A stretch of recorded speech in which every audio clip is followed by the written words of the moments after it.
The language of their home planet allowed them to speak in either air or water. A long time before, his people had been amphibious, but now they could not breathe underwater. Their green or gray skin still had tiny scales in places. Their cheek and head furrows looked like sea kelp, and they still had an inner set of eyelids to protect their eyes, as well as 3 strong tails. Felix kept his tails wrapped around his waist and thighs when he had to wear a jumpsuit instead of pathrobes. "The Force will be free," Erdal said in Galactic Basic. It was one of the mottos of the Path of the Open Hand. They believed that the Force should not be used and try to live in harmony with its will. Erdal raised a long, fingered greenish hand and tugged affectionately on one of Felix's cheek frills. He said, "It is an honor to help the Mother's mission, especially after..." "Yes," Felix said.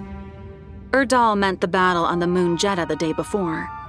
The battle had been violent and scary, especially because it had begun during peace talks involving all kinds of people who believed in the power of the Force. But the Jedi had fought against the Path, and the Mother had unleashed the glowing blue creature she called the Leveler.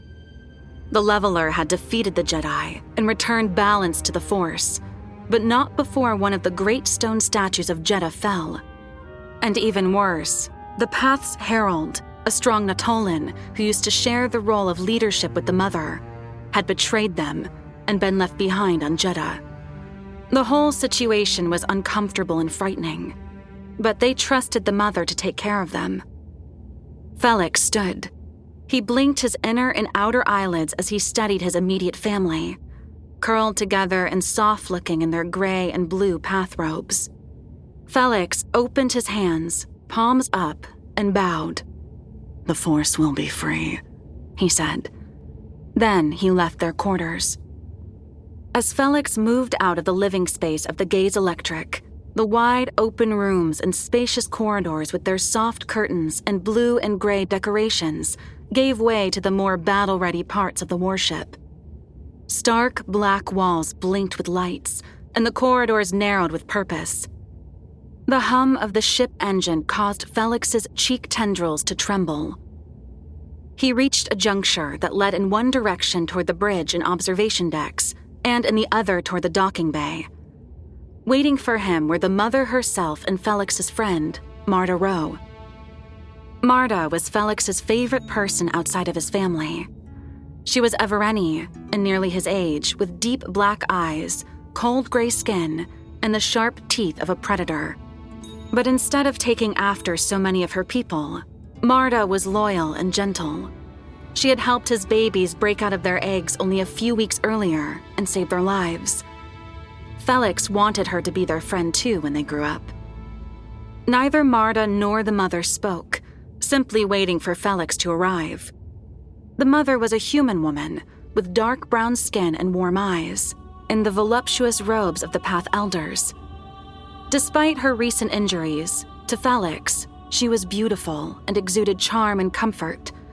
It was easy to believe the Force had chosen her to be its spokesperson, especially with the Leveler always at her side. The creature frightened and inspired Felix with its power.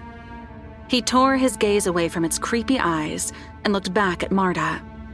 Marta was still.